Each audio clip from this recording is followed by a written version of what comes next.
Self-care during pregnancy is one of the most important yet underrated activities. Hi everyone, welcome back to my channel Mama Avocado Toast, where we talk about everything related to pregnancy, motherhood, womanhood, and everything in between.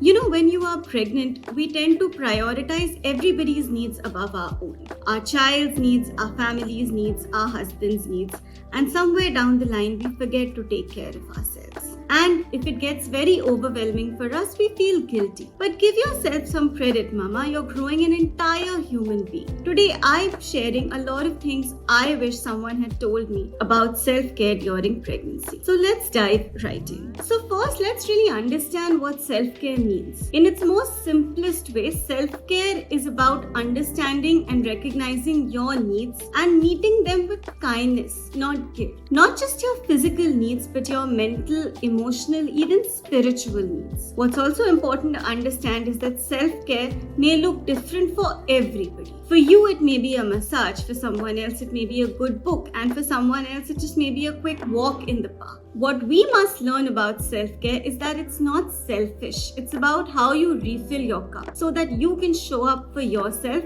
and others. In fact, I think in pregnancy, your needs for self-care are probably at their highest. First and foremost, let's talk about physical self-care because your body is really doing a lot right now. It's almost like a factory that's working overtime.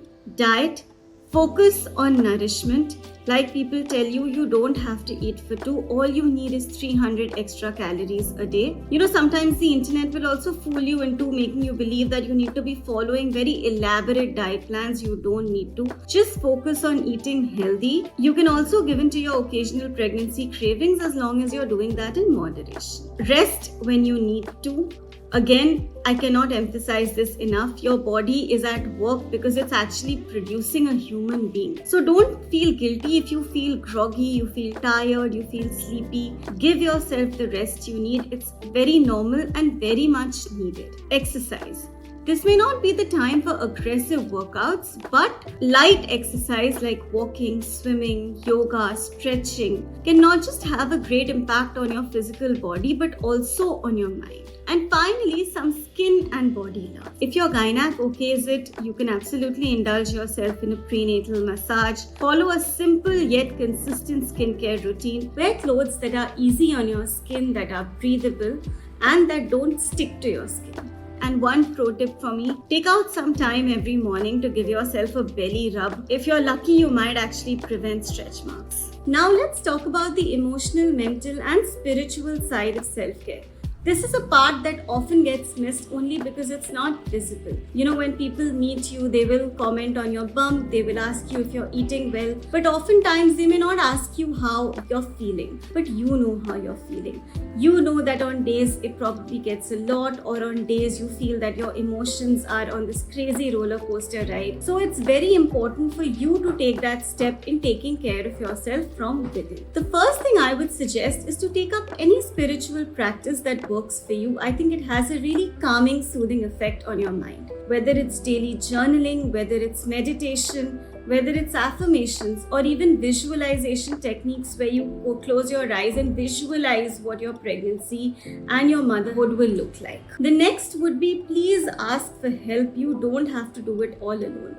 Whether it's your partner, whether it's your in-laws, your parents, your siblings, or even hiring paid help. If you think you need that additional help, please go ahead and ask for it without hesitation or feeling uncomfortable. Even when people will make you feel bad for not being able to do it all alone, remember you don't have to do it all alone. In fact, I would even go a step further and tell you that if you think you need some professional help, perhaps a therapist, because you are feeling overwhelmed and you are feeling anxious, or maybe support groups, please go ahead and take that help. People often talk about postpartum depression. What they miss sometimes is that even in that build up to that journey of becoming a parent, it can get quite overwhelming, and it's very normal to feel lost and need someone just to talk to who understands what you're going through in a manner that's very non-complicated and judgmental. And finally, very important, draw your boundaries. This is particularly relevant in that age of social media, because if you look at somebody else's pregnancy journey on Instagram and think to yourself,